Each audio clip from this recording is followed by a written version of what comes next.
Great. Okay. Well, welcome everybody to the GoLab webinar about our evidence report. Is there any magic dust in SIBs? Learning from the evidence to date in the UK. It's great to have so many of you here with us today, and we really look forward to sharing some of our insights with you over the next hour and a half. I'll introduce our panel in a moment.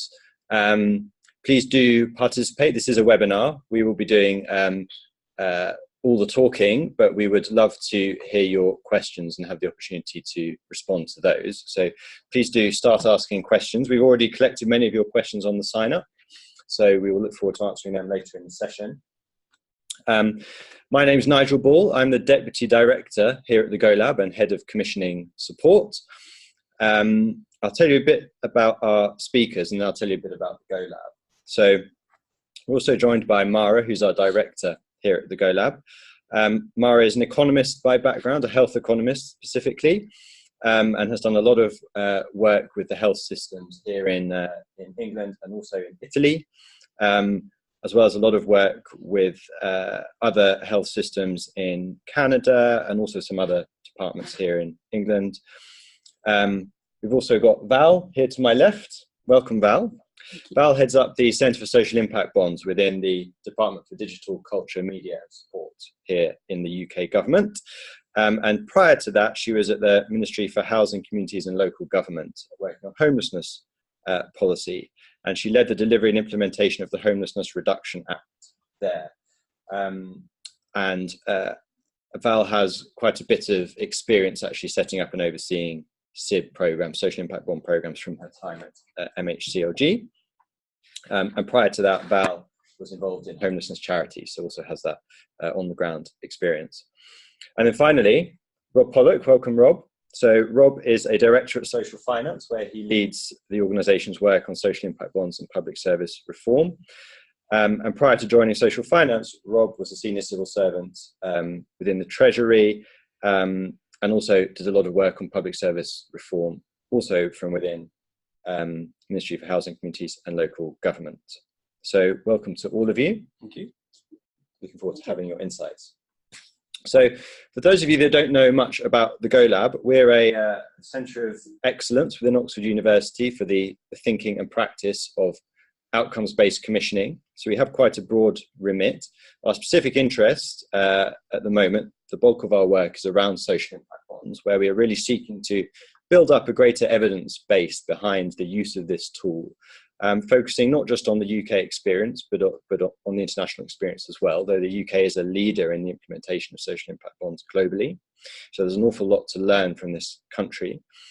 We have been set up as a partnership with the government. So whilst we retain our independence as an academic research institution, we're very proud to have a very close working relationship with the UK government, because that's really in the spirit of how the Blavatnik School of Government here at Oxford University seeks to work. We're very much a centre of not just academic research, but also practical engagement. So we're seeking to do research that is useful to practitioners on the ground and make sure that they have the evidence and research they need to make better decisions. So we're particularly practice focused in our research, and it's something we're very proud of. The evidence report that we're discussing today is our first evidence report into social impact bonds, looking at their implementation in this country. We've aimed to really take as we phrase it, an agnostic stance in this report, and we'll be talking in a moment with Mara about exactly what we mean by that. Before we go into that though, I think it's really important for me to emphasize at the start of this session that the goal of the report is not really to look into the technical aspects of running or delivering social impact bonds. It's much more to take a high level view of the evidence so far and make a contribution towards the ongoing debate around the use of social impact bonds within public policy and public sector reform. So we're taking quite a high level view, and that's mainly what we'll be discussing today. So I will turn now to our panelists, starting with Mara, to hear a little bit more about the report. But let me just remind you again that you can ask questions throughout, so please do, and we will aim to take a few questions from the floor at various moments throughout the webinar. Actually, before we go on to that, I just wanted to show everyone a little taster of who we've got. Somewhere, got a word cloud, sorry. Oh, okay. Sorry, we don't have that. Okay, so Mara, maybe to kick us off, you could just tell us a little bit more about the landscape of social impact bonds in this country to date. Yeah, so there has been a lot of activity in the social impact bond world. The count changes, but if we look at the map of social finance, recently there was like 108 projects, of which 45 in the UK. So there is a lot of activities here in the UK. We know that 45 SIBs have been launched. There are about 30 in the pipeline, and we expect them to be launched in the near futures. So we have been seeing a different level of activity in the creation of those social impact bonds. Initially, most of them were centrally led. So the famous one is the 2010 Pittsburgh project for reducing reoffending. And over time, we've seen more social impact bonds coming on the scene that rely on the initiative of local authority. So there is a top-up fund type of approach where central government is contributing to some of the outcome payment, but we expect the initiative to be locally based and locally originated. So we've seen some change. In terms of the type of social impact bond we've seen in the UK, they cover a broad spectrum of social issues. They are all targeted to vulnerable populations. So we've seen many social impact bonds in children's services, in homeless. We've seen a lot of something in employment, something in youth disengagement, so preventing people from becoming not in education, employment, or training. So these are like the landscape of what we've seen in this country in terms of facts. And then in terms of discussion around SIBs, we've seen also a quite polarized debate. So SIBs have attracted a lot of attention, a lot of discussion. In terms of this is the solution to many of the problems in the public sector. So we can make savings, we can create innovations, we can create efficiency. There is lots of expectation that have been around SIBs, which are exciting. And at the same time, there has been a very strong and passionate criticism around social impact bond. Like, are we financializing humans? So are we paying for outcomes where we are trying to build society? So the debate has been a bit, I would say, ideological, so pulling on into direction. What we aim to do with this report is try to look at what is the evidence and what is it there to be learned, and away from this polarized debate that has dominated the scene so far. And how exactly do you see the report as helping with that? How is the report aiming to slot into that quite polarized debate? I think what was missing when we came on the scene and look at social impact bond as an example of how do we do outcome-based contracting, how do we improve social outcomes, I think it was a lack of clarity about what social impact bonds were for. So we think that trying to clarify what are the expectations around social impact bond, I think there were a lot of expectation put around the single policy instrument, and try to tease out exactly what we expect this policy instrument to contribute, why we expect it to contribute, will lead us to learn how we can improve services, which at the end of the day is what we are trying to do. I don't think that we are in the game of promoting more or less social impact bond per se. The question is, there are vulnerable population, and what we are currently doing, in some cases, is not satisfactory. Like, we can do better. Is this one way to do better? The answer might be, in some cases, yes, in some cases, no. What do we have to learn? So it's about clarifying what are they for, and then try to see on the ground what happens, and are we able to deliver better social outcomes? So, as you'll know very well, the question we're always asked at the Go Lab, and you may have both faced this as well, is do SIBs work, yes or no? Yeah, this is a typical question. Everybody wants a clear-cut answer, and as a spoiler alert, it's not as clear-cut as that. So I think social impact bond are an umbrella term for different ways of engaging with players, with the voluntary sector organization, as a provider, with intermediaries, with investors. And we engage with these different actors in different ways across different SIBs. Like colleagues at Brookings says, if you've seen a SIB, all you've seen is one SIB because they are so different. And this umbrella term capture all these different way of doing the performance management or focusing on outcomes. So we want to understand what is it in there that contributes to better outcome. And I think it will never be SIBs work or SIBs don't work. It will be some of the practices that are embedded in social impact bond, but they can also be embedded in outcome-based contracting or even in in-house delivery. But those practices seem conducive to better outcome. And that's the question that we are trying to work through. Like, what are those practices and what is the evidence that those practices are effective or not in producing better social outcomes? And just very briefly, before we turn to Rob and Val for reactions to that, what was the methodology behind this report? How did Vigola put it together? So we started by looking at all the evaluations that have been published to date. So the evidence is still nascent, but we tried to take stock. So we look at the various evaluation, mostly qualitative evaluation, and we saw some recurring themes. And then we collaborated with various actors that have been involved in the social impact bond world to date to collect some information about how this project work.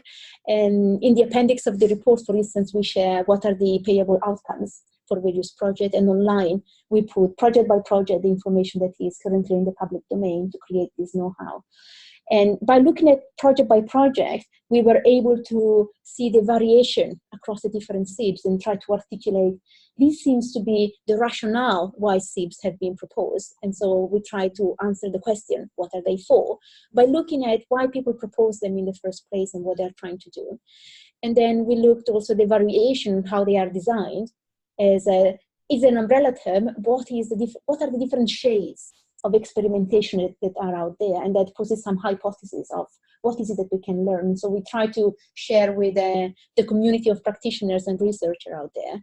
This is what we've seen to date, and more questions to be answered than answers to date. Great, thanks, Mara. So turning to you, Rob, one of the questions that one of our audience members asked before the webinar was, what are the biggest lessons to be learned from SIB implementation so far? And we've had a go answering that in our report, but social finance has a phenomenal amount of experience, not just in the UK, but all over the world in setting these structures up. So what's your take on what the main takeaways should be? I think it's quite hard to generalize. I think Mara's put it very well about SIBs or outcome-based commissioning or social investment partnerships being an umbrella term. So there's a risk maybe that I think there are lessons that we've learned from implementation, that it's really hard to work to outcomes, the rigor it requires. And if you're working with third sector organisations who also want to work towards outcomes, that's a big change in the way of working. It's also a big change for some commissioners as well, whether they're local government or health, or maybe central government has got a bit more capability and the resources to manage those processes. And you refer to some of the early SIBs in the UK being led by central government. But I think for me, don't underestimate the difficulty of, once you developed your business case, you've secured investment, you mobilize or procure a SIB.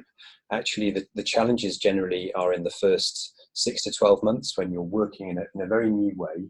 And we've often found that we need to provide additional resource on the ground and to really provide some grip and try and embed this sense that if you are generating evidence, how do you use that to change the way that you interact with your beneficiaries or your service users, or indeed with the commissioner, the investor, often you might be in a situation where there are multiple providers. So a lot of it is about, I think, what you do with the data that you generate, and do you have the systems in place to generate good information?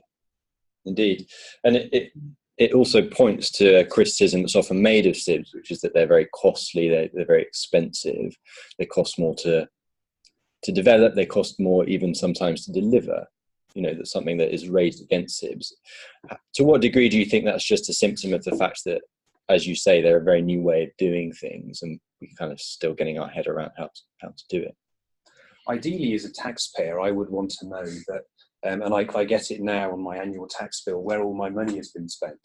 What ideally I'd like to know is what positive net benefit to society have I contributed. So I think it's, you know, if you turn the question round, why aren't we better as a public sector at measuring the outcomes from public spending, from taxpayers' money? We have a responsibility to do that, and that's enshrined in actually in the way that Parliament supplies funding to bits of Whitehall. So I think I would flip the question the other way around. Yeah. We know when we go and spend money at a high street supermarket and use our saver cards, that the supermarket tries to then lure us in with offers which suit our particular consumer habits. So we're used to in other areas of life getting feedback on what we do and how we behave, and getting more tailored types of services. Yeah, I think it's an interesting point, and it's also interesting that you mentioned taxpayers. That is also something that came up in one of the questions we were asked in advance. So obviously, Val, time to turn to you on that question. And the question we were asked, which is very relevant to the point Rob has made, is what evidence is there that a SIB model actually costs the taxpayer less than an alternative model? Yeah, that is the big question, and someone has asked it. Absolutely. Thanks for the good lead into that. Very relevant indeed. So I and it's a really important question, which we definitely welcome. So, and I think as Rob alluded to there, what we're looking for is better outcomes and better value for money for taxpayers. And I think this report adds a lot to the discussion around this, because if you step back from SIBs for a moment and think about public services in the round, we know it's clear that it's important that you know what you're aiming to achieve and how you're going to get there, and that you monitor your progress carefully. We know that when services prevent poor outcomes, then that's better for the people concerned, and it delivers better value for money. And we also know that when services work together to meet people's needs, that can reduce inefficiencies. So it can reduce both gaps in services and inefficient duplications in services. And all of those things can really work together to improve outcomes. Now, SIBs aren't the only way of achieving any of those things by any stretch. However, a lot of the work that's been done through SIBs to date is very promising in terms of how seeing those services impact on those things in different ways, in different places, and with different types of services. And as Mara said at the beginning, they've been focused very much on the types of services that are trying to tackle quite complex issues. So rough sleeping, supporting vulnerable families, things where there isn't a silver bullet, there isn't an easy answer. And if there was a solution, frankly, we would already have found it. So I think this debate about how to try and bring together some of those perennial public service challenges and the responses to those provides a really good context for people to work together to try and tackle those things, and that which talks to overall value for money rather than the amount of money spent on a particular service. Yeah, really interesting reflections. I'm just looking at some of the questions we've already been asked by the audience, and one of them points a little bit to the points that actually both of you have made, Robin and Val. The question is, have there been any projects which have moved from locally led to a central or national project? And is there any mechanism to facilitate this? Are any of you aware of any examples of that explicitly happening? Well, I suppose the very first SIB in the country was a locally led project that had potentially implications nationally, but I think you're right that maybe, how could we see more of that? I think Val's made a really important point there about cost. And it's worth reflecting on it, if I may, very briefly, because I think when we've got austerity, maybe for the next 3 or 4 years longer, if you focus on the unit cost of a service and that individual service, but not the broader social value. We have the Social Value Act here. We've got the way that the Treasury accounts for costs in the public sector allows calculations which bring in economic and social value. We obsess about unit costs. So there's a risk there that we just shunt costs to other parts of the system. Yeah. And I think what SIBs, or the focus on outcomes, have brought is trying to get a better understanding of the costs, as Val said, particularly with complex circumstances or individuals, cohorts where they receive multiple services. Unless there's a joined up approach, you may deliver value for money in one area, but you will increase the cost in another area. Yeah, it's definite danger. Yeah, I just going to the question there, I think one of the things that we're doing through the Life Chances Fund very much is seeking to pull out a lot of the learning from what's happening in local areas, and central government departments certainly are looking closely at that and talking to local areas about what's happening, for example, around SIBs for vulnerable families, very much around homelessness, where there's now a mixture of centrally and locally commissioned SIB activity in the UK. So I think the Centre for SIBs, GoLab, and the Life Chances programme together, where there's a lot of work that's going on to bring together central and local activity and build understanding and sharing of practice for future policy and delivery. Definitely. So, I mean, I think something that is coming out strongly in the discussion is that SIBs can provide a tool to help us do things that we all feel we ought to be doing and that are important as part of the broader public service reform agenda, which points to the first part of the report, Mara, and you alluded to this earlier, that there's not necessarily been a great deal of clarity about what SIBs are for. Lots of different potential reasons for doing SIBs have been put forward over the years. Originally, they were really formulated around the idea of cost savings, which, you know, many SIBs may have done, but as Rob has mentioned, there is a risk that cost gets moved around the system rather than genuinely being taken out. And there are lots of other justifications that have been made for why SIB is a useful tool to achieve a particular set of outcomes or a particular goal for a target group of citizens. And the report makes an effort to distill those down to 3. So perhaps you could just talk us through that. What we did, we looked at policy documents, we looked at the launch of various social impact bonds, and we spoke to people who have been involved in the design of social impact bond and tried to take the perspective of the public sector commissioner. This is the particular hat we have at the lab. And so we were trying to understand why a local or a central commissioner should look at these tools. Is there anything there that is interesting?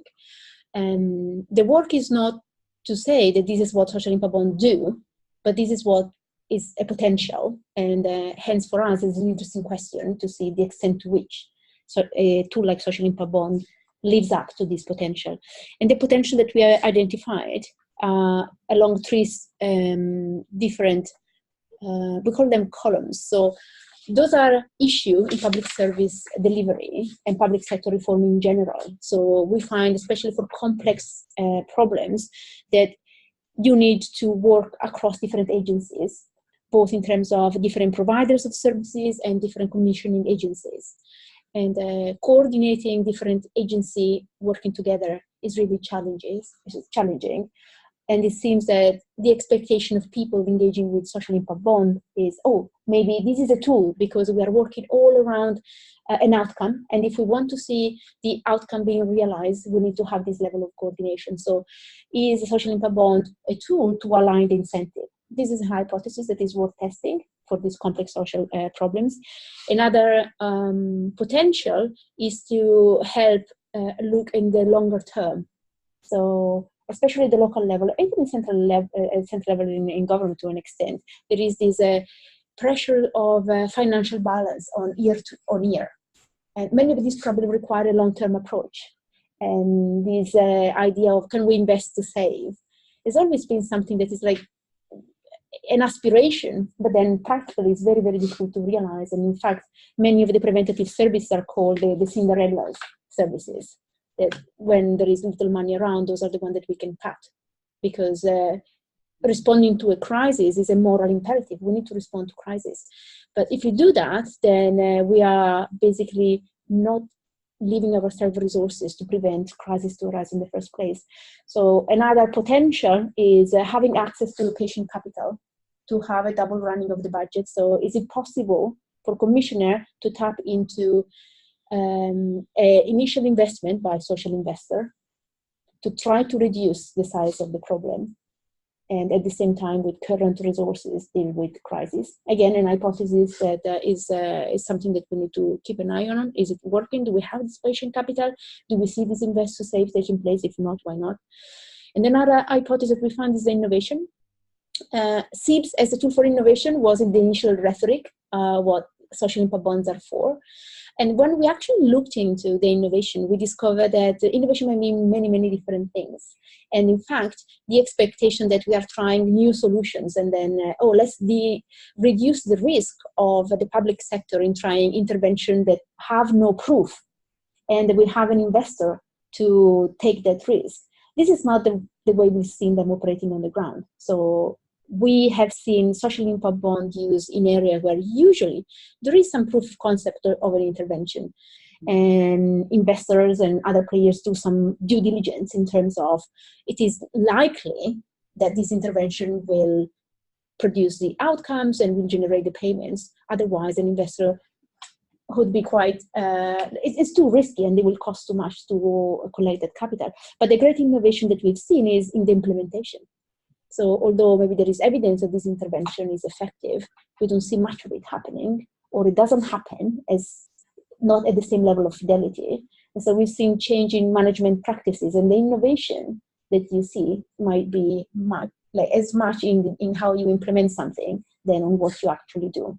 We've seen a bit of both. Like there are some interventions that are quite innovative, but most of the innovation that people talk about is, we want to work in different ways. And we think the way we use data is innovative, and the innovation we hear about is this type of innovation.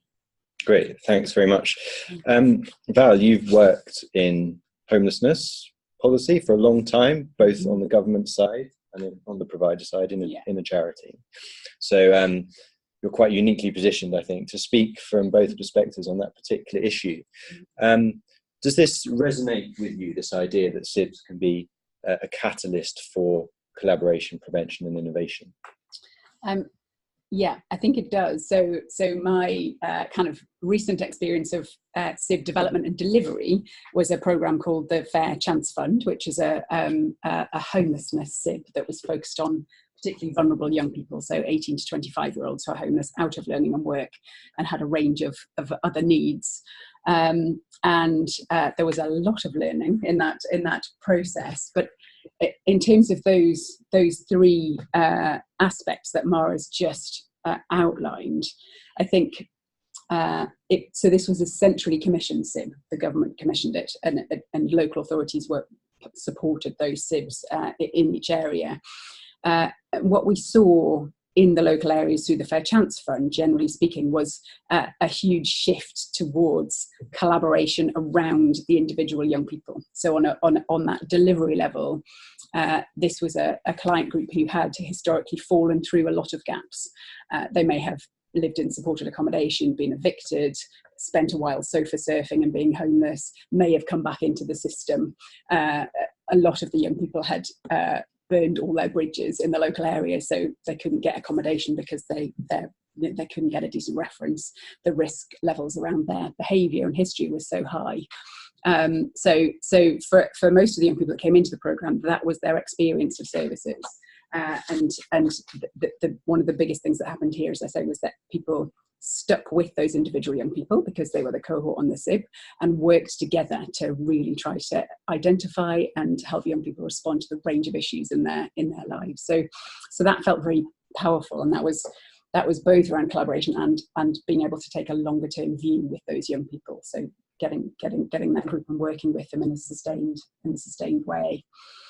And I think in youth homelessness and supported accommodation settings, one of the areas that has traditionally been weaker in terms of outcomes being achieved has been around employment and education in particular. And one of the biggest changes for organisations through that process, certainly the two organisations, DePaul and St Basil's, who I worked with on those, was really beefing up the capacity and priority that was placed on employment outcomes, and working with young people to really focus on their aspirations and taking steps to get to a point where they could get into work. And by the end of that programme, the staff team that I'd worked with were kind of amazed by what the young people had achieved compared to their previous experiences. So, and that was just about, I think a lot of that was around, prioritising the broad range of things that were the outcomes in that SIB, and that were also well aligned to the policy objectives and what young people wanted in their lives. So it felt very powerful in that way. In terms of innovation, I think I'd echo very much what Mara said about that. That means lots of different things, and I think one of the things with the Fair Chance Fund SIBs was so this wasn't a high fidelity intervention. It was skilled workers, generally speaking, working with young people over a period. And what was very evident in those services that was different from my previous experience was the high level of adaptiveness.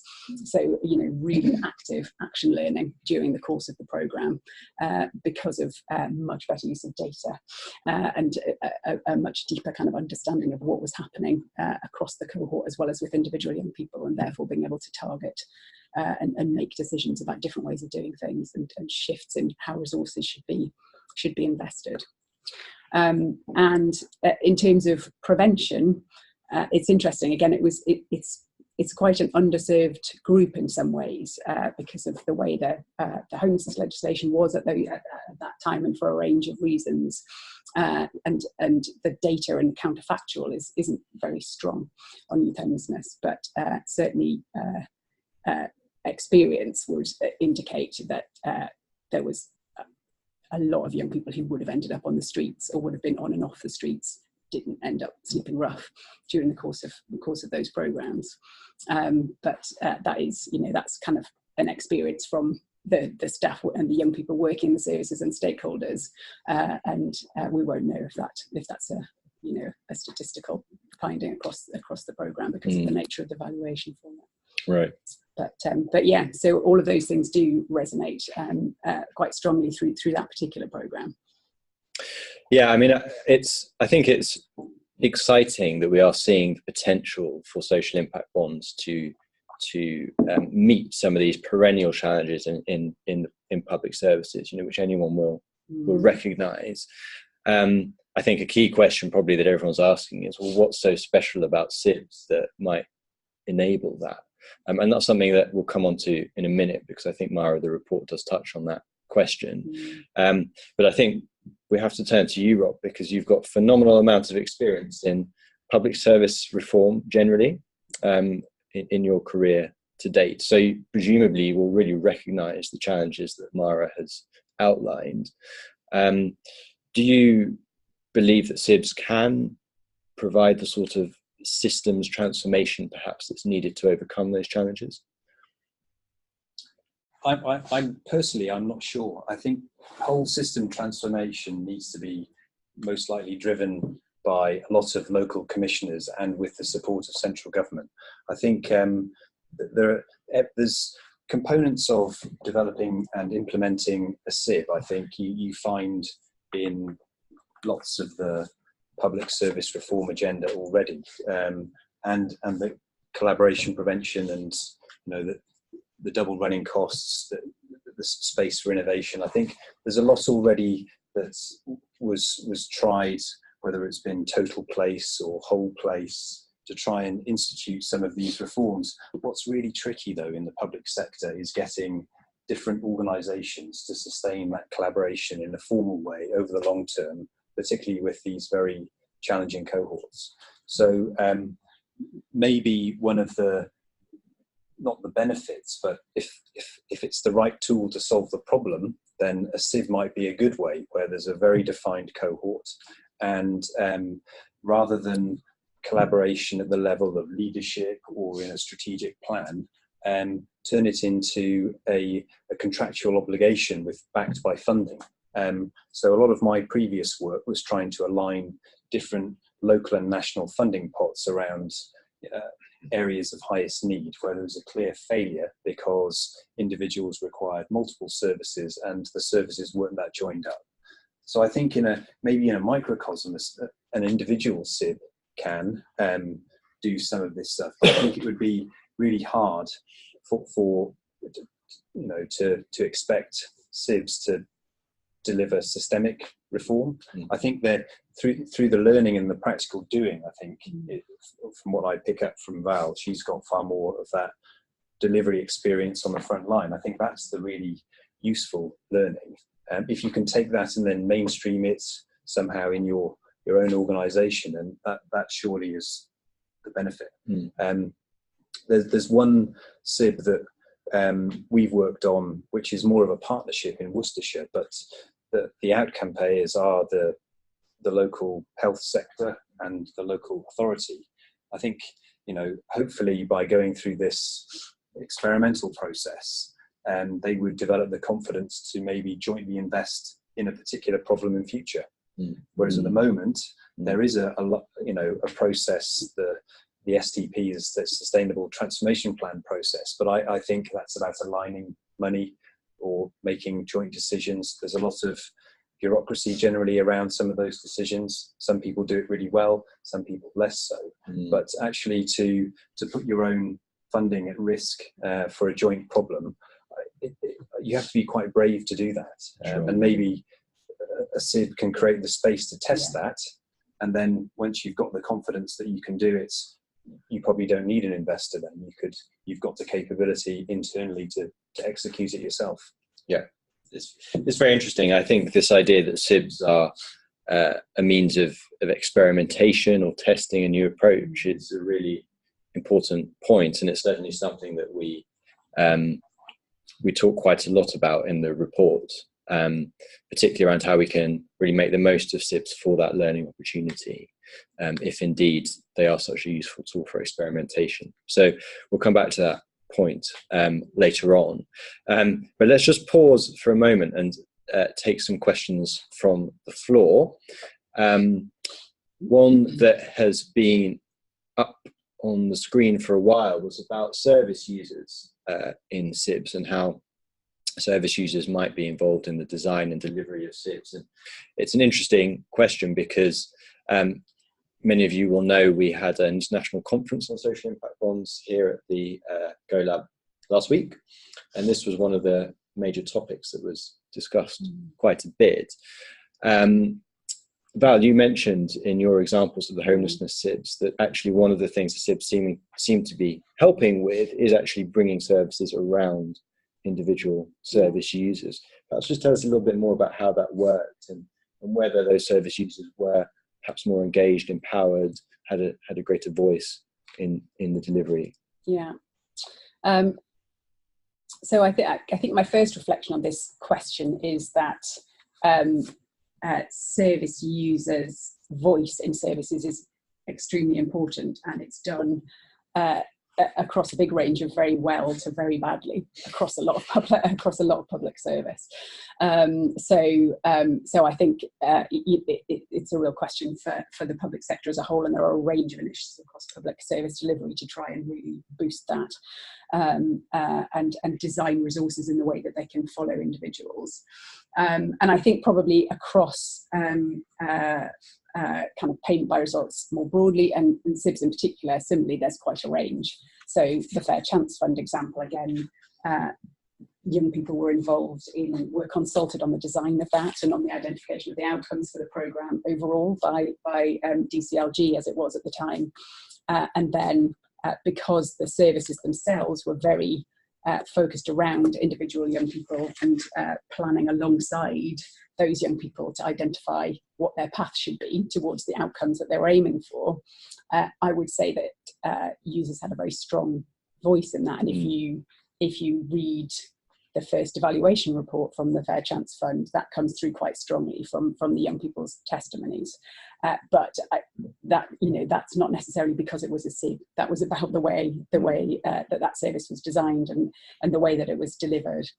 So I'm not sure really what whether the SIB mechanism has a direct impact really on whether or not user voice is strong or not. You can design it in, or you can fail to design it in to a SIB as you can with other types of delivery. Yeah, it's interesting. It very much points to the point you were making earlier, Mara, which we'll talk about more in a moment, about the fact that SIBs are all really quite different, and some might do this better than others, as you say. There's a quite strong message coming through that we need to think more systematically about involving users' voice in the design.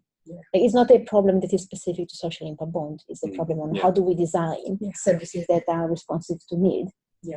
And as you said, there are good examples and very poor examples.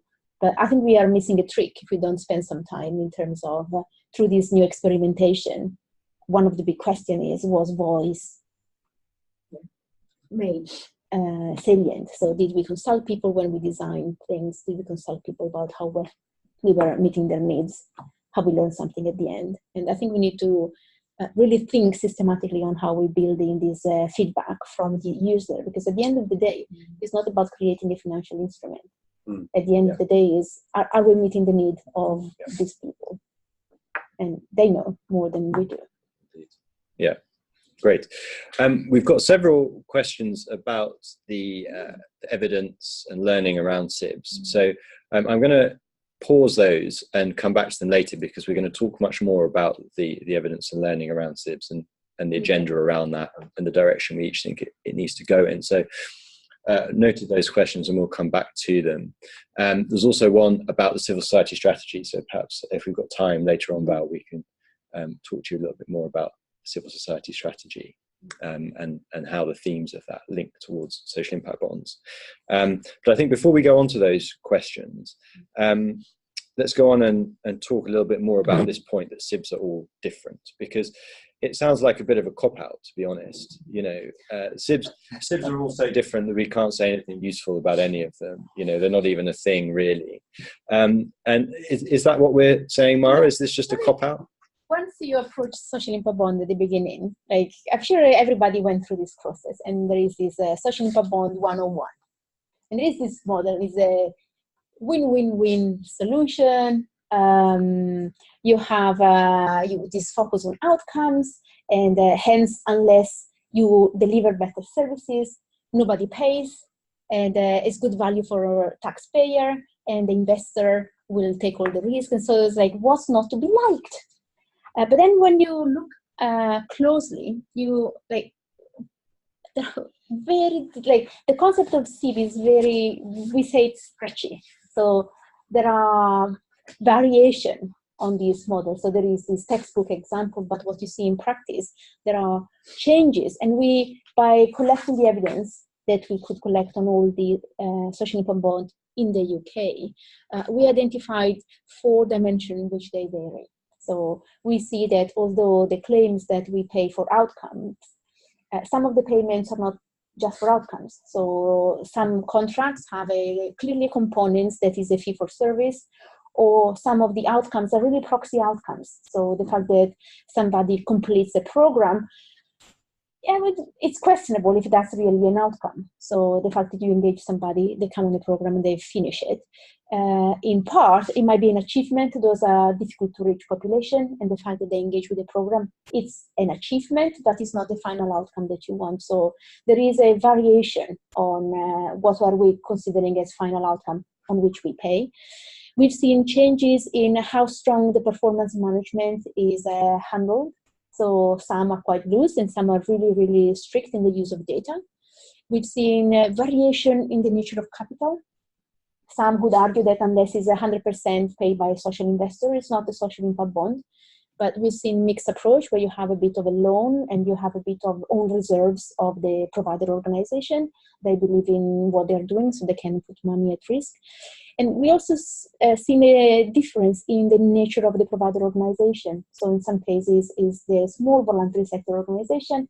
Sometimes it's a large voluntary sector organization or community services, and in some cases, it's the private sector. And we think, this is why we say SIBs is an umbrella term. So there are various things that happen. There is a focus on outcome. There is the use of different types of capitals. There is different degrees with which you do performance management, and different provider organizations that are engaged in the delivery, on the delivery side. And although this might look like a soup, in fact, I think it's an opportunity for learning. It shows that we really don't know exactly what is that might make a difference. So we call this webinar, is there any magic dust? And the answer is not yes or no, but if there is any dust, what flavor would it be? And by looking at the variation, we thought it might be to do with the focus on outcome. It might be to do with the nature of the capital. It might be to do with how you do performance management, or the provider organization, or a combination of those, because maybe they interact with each other. And unfortunately, we don't know, but that's a great opportunity for learning. So selfishly, as a researcher, I think this is good news, because by observing the variation, we will draw some learning. So the UK is investing a lot of money in this experimentation. And because it's so varied, we will have raw material to then demonstrate that if you have a lot of these practices, you tend to see maybe better outcomes. So let's do more of this. And then be a SIB or not, that's not the point. Is what are the practices that seem to lead to better outcome, and why? So apart from making academics' mouths water, Rob, you've, as I said earlier, got a lot of experience in public service reform. You will recognise these four elements from many other aspects perhaps of public service reform. They're not necessarily new. Mm-hmm. So what's particular about the way that SIBs use these different elements, and do you think it is useful to experiment with different configurations from a practice perspective? Maybe first, I'd just like to say I really like the diagram. I don't think many people have tried to deconstruct things to understand the variation. I think this is really useful, and hopefully it's part of the development of this way of working, I suppose, if we can move away from the 101 you described, Mara. I think this is far more sophisticated, and it would give a commissioner or a provider a much better sense of what the options out there. So going back to your question, maybe it's quite a small area. Everyone knows each other to some extent. But now that there are more and more local commissioners, mainly through the Life Chances Fund, that want to do this, I think that there will be an opportunity for more learning. But from my personal experience in trying to join up public services, that maybe the one thing that's missing here is leadership. So if you're working in a local area, and you've got a forward-thinking chief executive, whether it's of the CCG or the local authority, and they're prepared to give their staff a degree of space to take risks, then I think that's a good thing. If you encourage people that in this really constrained financial environment, they should go and seek alternative ways of funding the double running costs if they want to try something new. I think a lot of local commissioners can see the value in doing things differently. The challenge is negotiating the bureaucracy, and I think I certainly found that often if you want to do something innovative, what you did need is someone in your team who could really negotiate the bureaucracy in their own organisation and in other organisations, and do it really effectively and within the rules. So I think leadership is critical in the public sector, but then also in the delivery organisations.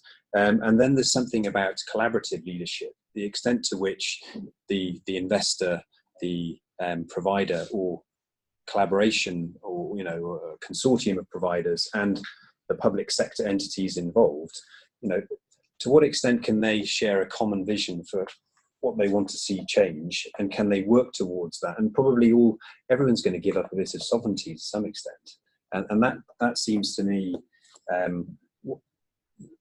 SIB turns this into some kind of, it puts there is a contract clearly. In my work in the public sector, generally there wasn't a contract, so this made things real and progress more quickly, I think, than sometimes negotiating different ways of working in the public sector. I'm not saying one's better than the other. I just think you can sometimes make progress more quickly, but it's probably more focused on a particular issue. And your previous question was about system transformation. I think it's sometimes if you're changing one bit very well, actually there's a question about whether that's good for all of the system or not. But I do like this diagram, and I think it's a really good basis for learning more about what's unique about what I would call a social investment partnership. Because the best ones seem to be partnerships where everyone's really working towards a common set of goals, and ultimately the contract isn't that important. You've got a kind of my word is my bond type thing. Everyone's bought into the vision of the service. So I'll come back to this concept of partnerships, and you also mentioned collaboration between different stakeholders in a moment, because I think it's a nice way to link to the question about the civil society strategy, where it's a strong theme. So I'll come to you on that in a moment, Val, but just first, back to you, Mara, on this framework. Rob's already sort of mentioned at least two things that are missing. We've heard from lots of other people, lots of other things that they think are missing. We're looking puzzled. Leadership, collaboration. I don't know if it's missing, but I think that, that leadership's probably, it's a cross-cutting thing, isn't it? And depending all of these things. So it's not, I wouldn't say it's missing. You wouldn't want to overcomplicate this too much. This, for a SIB, I think, splits out the four core elements very well. And I think the key is try to understand that this context will, like these contracts will not do the system change that you're trying to achieve. So, and sometimes I feel that a lot is expected from a contract, whereas those fit in a context and a vision of what is the society we want to live in. And that's something that might be done in terms of central government, like we want to end rough sleeping, or in local government, like what is it that we want to change in our society, because that's the society we want to live in. And that's at the center. And then the question, that's the what. And then the key question is the how. And in the journey there, the question is there any role that these type of contracts that are just way to engage with partnership working with various actors, be it the investor, the provider, the community, can those contracts contribute to that vision? But those contracts will not deliver the vision or create the vision. Those are just a little tool between a big picture. So I think, like for instance, which of these combination might work? There will not be an answer. It will depend on the context. And as part of the context is like, what is the local leadership? What is the style of the organization? How good are the local relationships? And there are so many things that are path dependent. So a lot of the choices will be locally based, but you need to put this back into what is the vision? What is the society we want to live in? And how can we move in this direction? And the question for us is, do this contract contribute? And probably in some cases they do, in some cases they don't. But having an understanding of when they are a potential tool, I think is a really great contribution. You don't want to use a social impact bond that doesn't lead you in the direction you want to go. And so maybe you want to use a grant. You want to use you want to do it in-house. You want to use a payment by result done in a different way. So knowing what they can do for you will help you to use it appropriately, or stay away from it if that's not what you need. Indeed. So, I mean, I actually think, Murray, your point there partly answers the question about the civil society strategy and how SIBs can be part of this broader goal that is moving towards collaboration and partnership working. Feel free to add anything else, Val, but also part of the question was, will there be support for local authorities to trial these new ways of working? Which is actually linked to another question we've got, which is, is the Life Chances Fund still open? Which unfortunately the answer is no, but it's perhaps linked to the question that, within the context of the civil society strategy more broadly and SIBs more specifically, what is there out there that's linked to civil society strategy in terms of support? And I mean, the civil society strategy fundamentally is around helping communities to thrive and having the different types of organisations and local communities themselves working more closely together and trying to find ways to facilitate and support that. And clearly, SIBs as a collaboration between generally social sector delivery organisations, public sector commissioners, and socially motivated investors are, they're kind of one of the tools in that kind of civil society toolbox amongst many others. And in terms of what happens next, clearly there's a lot of work going on within government following publication of the strategy. There is broader support available for local areas in terms of their commissioning through the Commissioning Academy and other work there. And we're looking very closely at Life Chances Fund, which, as you say, has now closed, to think about, should there be a next step for SIBs? What should that next step be? And what might the role of local and central government be in relation to that? And it would be very remiss of me not to mention the GoLab support at this stage as well. So we do have a lot of support online in terms of some technical guidance on how to set up SIBs, lots of knowledge, case studies about the existing social impact bonds. And we're also doing a piece of work to explore some different types of collaborative approaches. So we're calling it Rallying Together, because there are a few examples across the country where local authorities are doing some similar things without necessarily using social impact bonds, and we're trying to get to understand that a little bit more as well. So stay tuned for that. Although support is often a euphemism for money, so I don't know if there was an undercurrent to that question.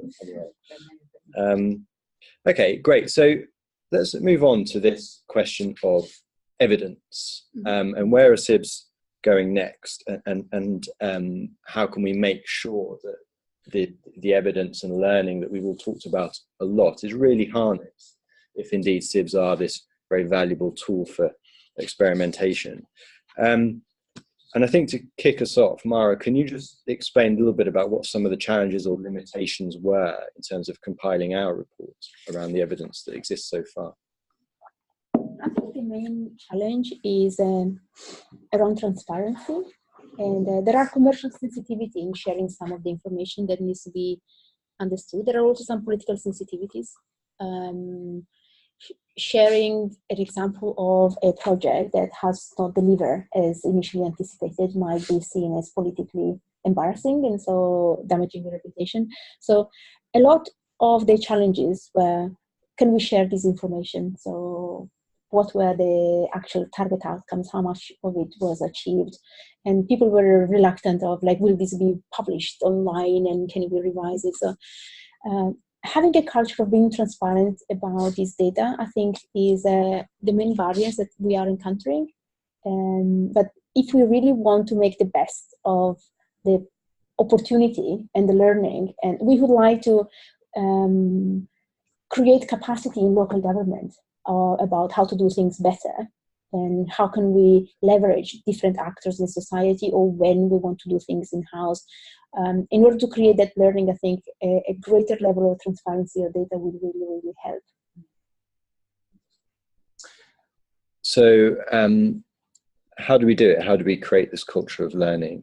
Do you have any insights, Val, into how we might be able to? So, I mean, I guess the first thing I'd say is the fact that we're sitting here with you guys from GoLab. I think is probably the strongest demonstration of the government's desire to increase learning and to make sure learning is shared. And there is a really strong commitment to that. And alongside our work with you, the majority of SIBs have some form of externally commissioned evaluation. I think it's safe to say, and again, there's a real commitment to continue that investment. And through the Life Chances Fund, we have a program-wide evaluation, and we have kind of specific deep dive evaluations planned as well to try and really extract the learning from that. And in many cases, there's been a real effort to make sure that those are commissioned on the basis of interim reports and formative learning, so that we can try to use them in an action learning type way. So the investment in the evaluation side is very much there, and again through live chances where that's part of what we're asking people to do, and also part of the deal in terms of signing up to sharing information about what's happening in SIBs and what the performance looks like. So yeah, it's a real priority. And I mean, one of my reflections, I think, is that actually this is a very evaluated area, and there are some big challenges still, and particularly in relation to impact evaluation, and finding ways to get counterfactuals that provide a good enough basis to look at impact. So that there's definitely more work to do, and as more SIBs complete, the evidence base will build. But there definitely is a debate to be had amongst commissioners, providers, and investors around kind of transparency and information sharing, and it's part of the conversations that we're having around trying to create a kind of a consensus and a shared space around that to enable that to happen as much as possible. And just before we come on to the question of types of evaluation, because you talked a lot about the need for evaluation, and it's great the government is so supportive of evaluation in the SIB space. It's really important, but our report points to something about the quality of evaluation. We'll come on to that point in a moment, but before, I just want to turn to you, Rob, because Val alluded a little bit there to what some of the barriers to transparency and sharing of information around SIBs might be, that might preclude some of this learning from being able to perhaps be as deep as it might be. What do you think those barriers might be, and how can we overcome them? Well, certainly we've got a commitment to be our first point is to be transparent. So we've published 20 to 25 different publications online, and we've done that because we feel that we've got a sense of stewardship for whatever this market may be. So we've put a considerable amount of resource into sharing learning. We've got a global network, so we've got sister organizations in the US and Israel, now in India, and partners working in different European countries where we share. We've invested in a database, which has, I think, got now 108 or 110. Mara's probably checked more, one of you guys more recently than I have. And I think if the whoever's running that SIB, provides us with commercial information and they're happy for us to publish it, we would do. I think this gets quite tricky, and I know that I think what's underlying maybe your question is this issue around investor return. And I think where you're providing a loan, often people are more happy to make public the loan information where it's an investment into a provider for unconnected to a SIB. I think certainly where we've seen investor returns which look high, we try and call it out, but that's clearly a private conversation. But this is an area that I think we all have a responsibility to tackle, particularly for the future of the market.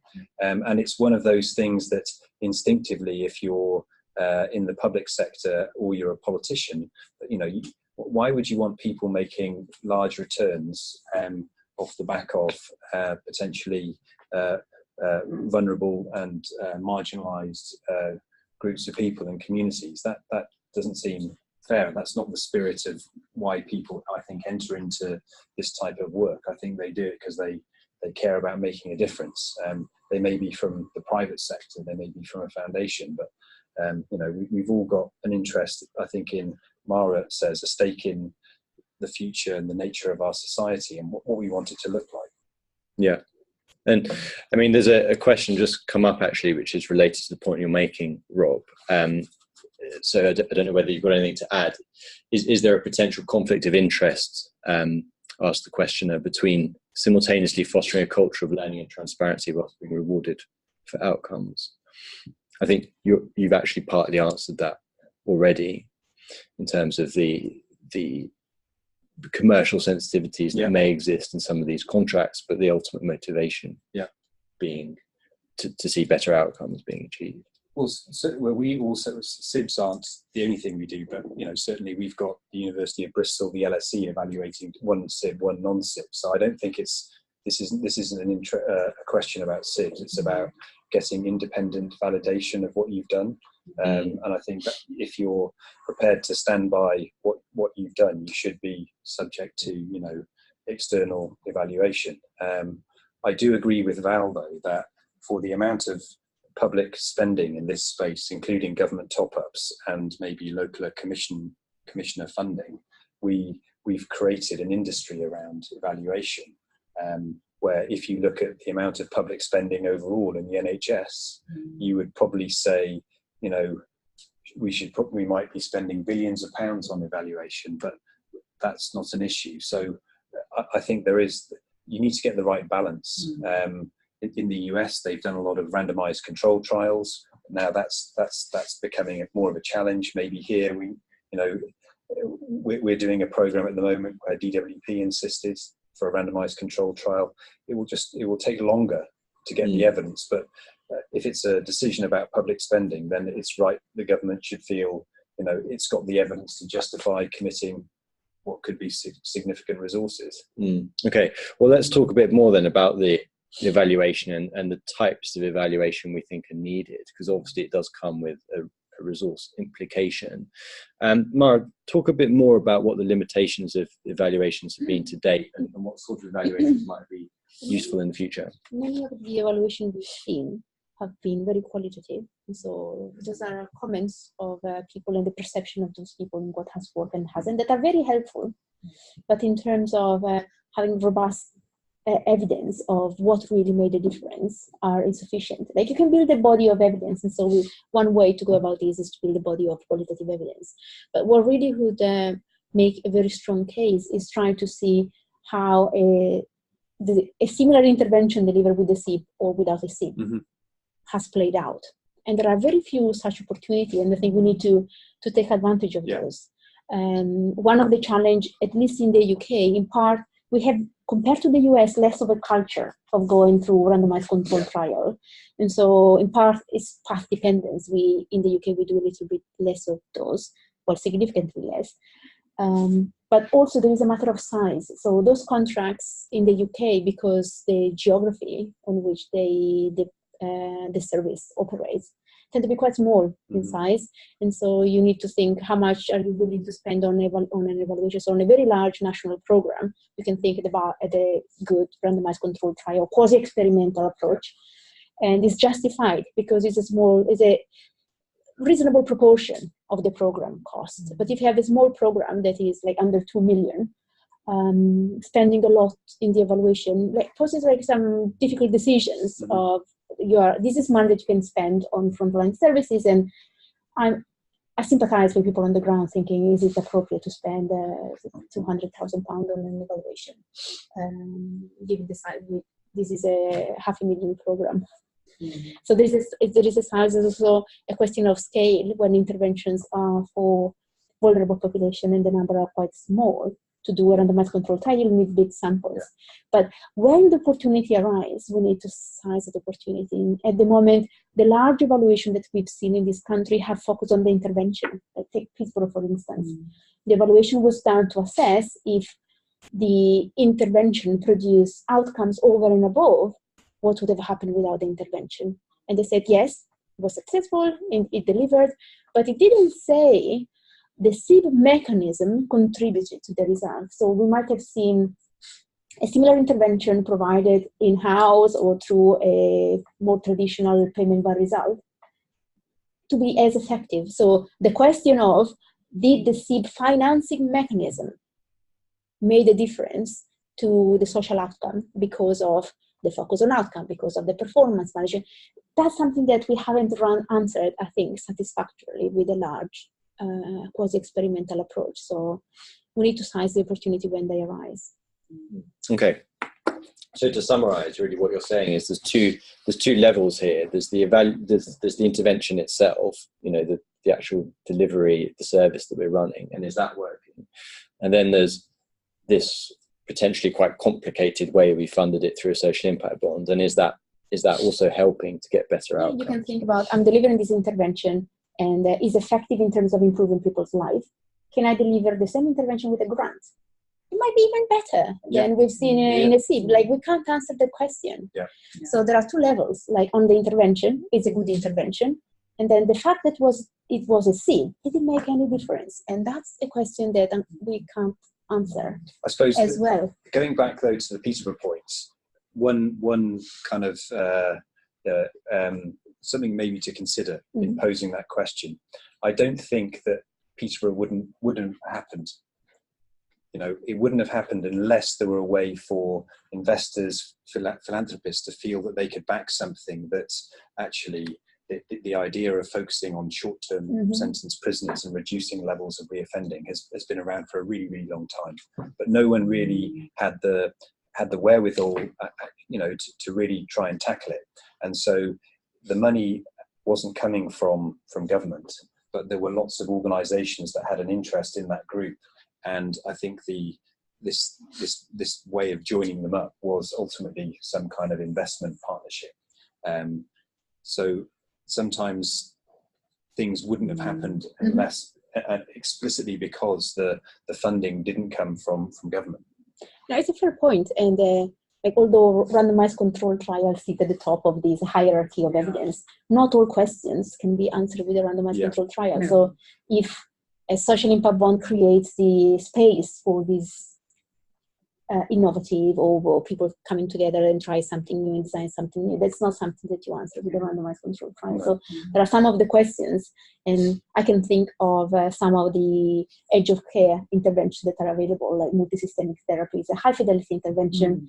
We are doing it in-house, we are doing it with an outcome-based contract, we are doing it through grants, we are doing it through social impact bond. If we can collate evidence across different smaller projects, can we come up with some evidence that says we are holding the intervention quite constant?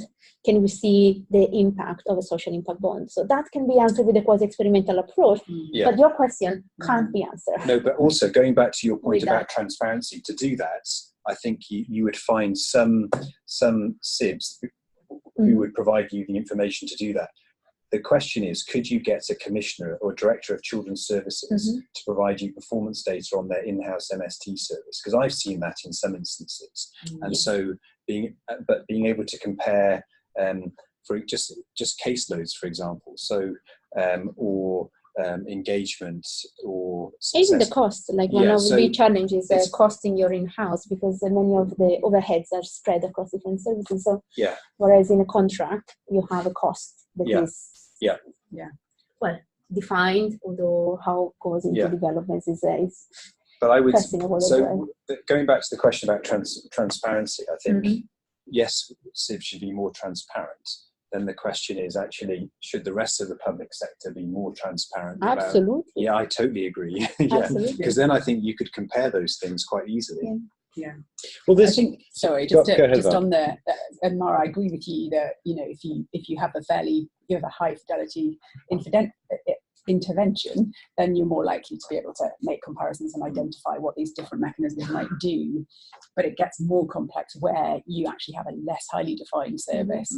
And it is part of the point is to identify a complex needs group and work adaptively with them in pursuit of results. And then you can't really pull apart. It's much harder to pull apart. And maybe that's another question that an RCT can't answer. It's about getting under the skin of what the factors are quantitatively. We're looking at homelessness as an example, because in homelessness you have more like high fidelity and less fidelity intervention with and without the SIB. So there are opportunities and we are trying to look into. We can learn about parts of it, but there are parts that are harder to answer.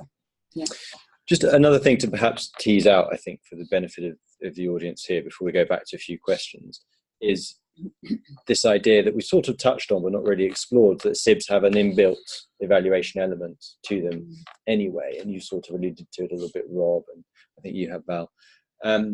What is that enough? Is that a good thing in itself, that SIBs already create a greater focus on outcomes, more data being used, is something you mentioned at the start, Rob? How much additional evaluation do we need to do on top of that? As you said, we're just creating a huge industry here. I think maybe there's a difference between the management data, I think, which is about, and people that can agree or disagree whether management data is a good thing. But I think if you're spending taxpayers' money, or the taxpayer is funding something, I think we've got a right to know what it's being spent on, and ideally, if it's not measuring outputs, it's oriented towards achieving an outcome. Maybe there's a separate issue around an evaluation of that. I think there is something around using data, and Val's alluded to it in the services that she helped to set up and run, and adapting the service based on the data you're receiving, and also the conversations with the users that you're working with, and professional insights, new ways of working. I think you said action learning as well. So I think that's, if you're inquisitive and you always want to do a bit better, then you'll use whatever tools are available. And maybe that's different from an independent evaluation, maybe, which is useful for government and Go Labs if you're trying to share what works about that particular thing. There was a reflection from one of those from St Basil's actually on Fair Chance, that having that high quality management information flowing through quickly, it kind of really turbocharges your service improvement cycle. So in terms of reviewing and planning and doing, you get much more agile. Which was their experience in that particular SIB, and off the back of that, they have gone on to make some quite big changes to their organisation, so they're better placed to do that. So they've set up a performance hub with a new analytical capacity that wasn't in the organisation before, in order to really use that experience to improve services for the rest of their client groups. Great. So turning to some of the questions from the floor then, I mean, the reason I saved some of these up is because I hope that the discussion we've just had answers some of them, certainly around research into the impact of SIB development. We've talked a little bit about that, and evaluation approaches that need to look at how SIBs have enabled things to happen that wouldn't happen otherwise. We've certainly touched on that. We've touched on the different methodologies, cheaper but effective methods, the questioner has said, to evaluate the impact of SIB projects. I think we talked a bit about that. The value added of the investors, or rather, could the same outcomes be achieved through traditional outcomes-based financing? Well, that is one of the major questions we'd like future evaluations to answer. Let's go on to this one about SIBs. So the questioner asks, I believe SIBs will have a significant role in changing the understanding of risk-reward within public sector commissioning. Could that be supported by a commissioner education and incentivization program? In a way, is that not what SIBs are helping to do? SIBs have been given a lot of central government incentivization over the years from to local authorities from the government. And a SIB structure is really built around this idea of risk versus reward, and an element of SIBs that we actually haven't discussed very much, but it's one of the sort of key part of the four elements, is this idea of outsourcing risks to a social investor who shares or indeed takes on the risk of that service not delivering. I suppose mainly for you both, Val and Rob, in your experience, is this something that is important and valuable in the public sector, this idea that we need to manage risk better, outsource risks? It's something that comes up a lot in the outsourcing debate more generally. How do SIBs kind of fit into that? Are they useful tools? Should I go first? So I think there are some quite different elements to this debate depending on the scale at which you're thinking about. So for large scale payment by results, the kind of risk equation for central government and delivery bodies who are taking on that risk is quite different, and kind of large and clearly potentially quite high profile. And and I think when it comes to a SIB, generally speaking, they're smaller, they're more targeted around a particular cohort, and it's more often around the risk of doing something more or different, particularly doing something preventative, and the kind of risk of failure to deliver on that. So actually for the public sector, it feels easier in lots of ways as a risk transfer. And for the private sector, clearly it's on a smaller scale and different organisations that you're kind of looking at it for. So I do think that they're almost quite different conversations, really, depending on that scale. But I think for SIBs that are preventative and focusing on complex issues where local commissioners are coming together to consider their response and what tools that they can use to deliver it, I think there is there are some indications that actually being able to transfer that risk, both double run and know that they will pay if they get what they're looking for, is a big help in terms of being able to make decisions to do things that might not otherwise get done. Yeah. And that can then help to kind of tip the balance in terms of prevention versus crisis in service delivery in a place. Indeed. Any further thoughts on that? Yeah, the final bit about the Commissioner Education Board is clearly GoLab, and there's also the Commissioning Academy, the Public Service Transformation Academy. I would say that central government, civil servants, and people working in the local public sector, they're very good at understanding bureaucratic, political, and delivery risks. But the risk there could be around someone inadvertently sharing confidential information about looked after children, or somehow a policy being presented in the local newspaper or the national newspaper which undermines a ministerial position.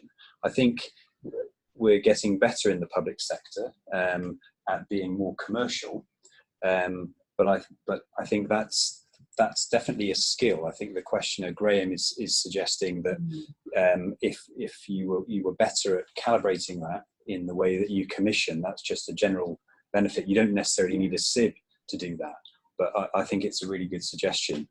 Can I add that I think one of the tricks that we can't miss is to build capacities.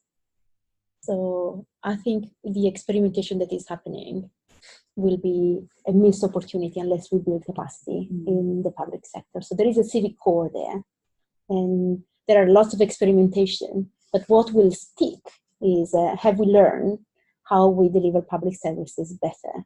And I don't think it's so much it becoming more commercial. Like I find it hard to get my head around. We need to become more commercial, because if it can be commercial, probably the private sector is doing it already.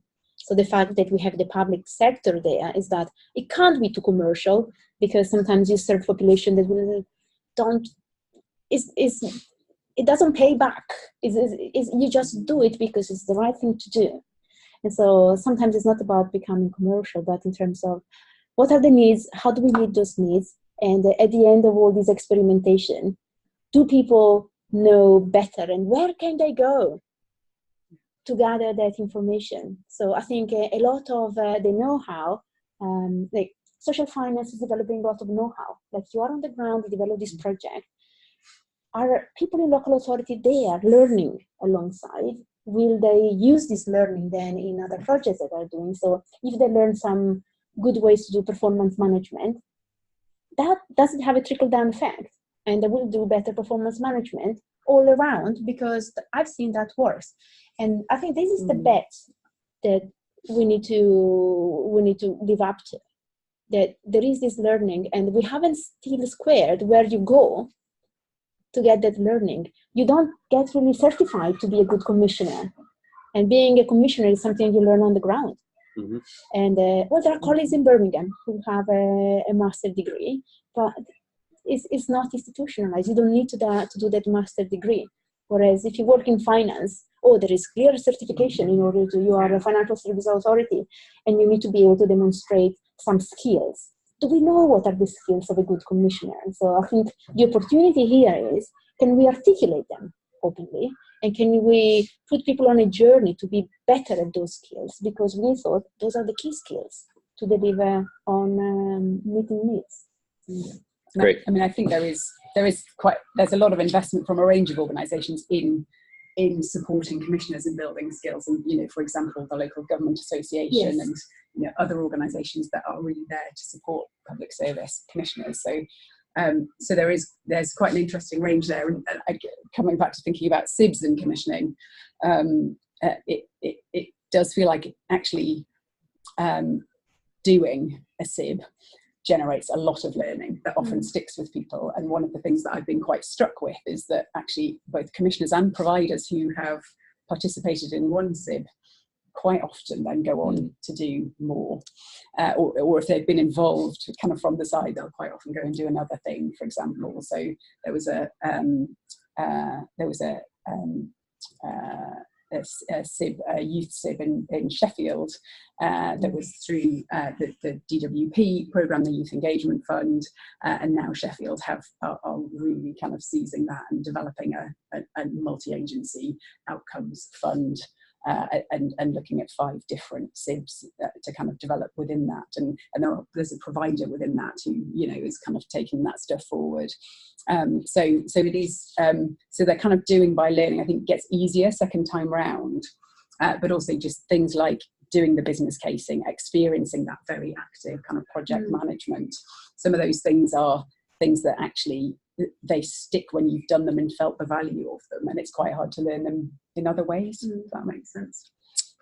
Great. So final question we're being asked is about community organizations, I suppose, providers, charities, leading some of these changes and driving the collaboration themselves. And are there any examples of that? There certainly are.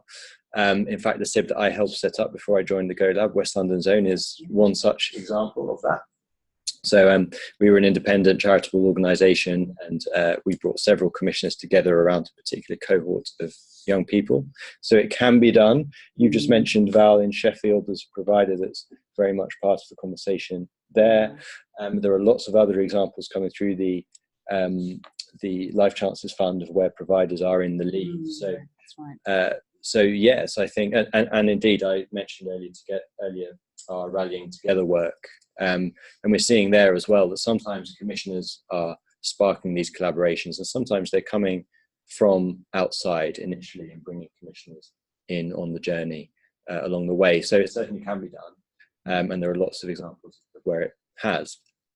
So I think we'll leave it there for questions. We've got about 2 minutes left, so I'm going to ask for a 30-second closing remark from each of you. I'll start with you, Val, and then we'll go this way. So coming back to the report and the learning that's happening through Go Lab and across the partnerships, I just want to really reiterate the fact that we really value that, and the way that different people are coming together to talk about this and try and tease apart the different aspects and think about the learning in a really intelligent way, get under the skin of it, whether that's the academic community, commissioners, providers, investors, other people working in the sector. It just feels like that kind of learning process is very beneficial, and government is very open to that, and we want to contribute to that. We're putting a lot of resource into that, and we are listening to what comes out of it. Great, thank you. Rob? There's no magic dust in SIBs. There are good SIBs, there are bad SIBs, just like life. I think what's most important is that you mentioned earlier about this financialisation of humans. We do it all the time. It's done in the NHS and DFID, in the Home Office and DWP. It's already there. So people need to recognise, actually, if you've worked in the public sector for 10 or 15 years, you can see that there is already a cost factored into the value of a life in our international aid spending, in the way we make decisions in the NHS. So unfortunately, financialisation is there, if that's your biggest criticism of SIBs. SIBs are just one tool. There's loads of tools. Pick the tool that's most appropriate for the job, just like a carpenter or a plumber. Don't oversell them. SIBs aren't the answer to everything. And I think there has been at times, maybe under the last government, partly probably to cover reductions in spending, SIBs being probably oversold by ministers. Great. Those could almost be the opening remarks for our next webinar, Rob, given the debate that they might spark off. But finally, Mara, give us the final. I also want to go back to the question if there is any magic dust in SIBs, and I think it's not a matter of magic dust, it was just a provocative title. But the question is, what are the good practices in managing public resources? And is there any practice that is particularly helpful in particular context? And I think the role of the lab is to hold up a mirror to government in terms of reflecting back what is effective and what is not effective, and to host a conversation. So if people among the audience have ideas on what are the good practices that you've seen on the ground, come and talk to us. And we're really keen to look at who else have been using it. Is that a lesson that we want to learn and disseminate? Great. So all that remains is for me to thank our three panelists very much. Thank you all of you for travelling up here to Oxford, and to all of our audience, thank you all for listening in. Please do give us your feedback. All you need to do is go to slido.com/SIBs, and you can let us know what you thought of our webinar, and we promise to do even better next time. So thank you very much to all of you. Thank you. See you again.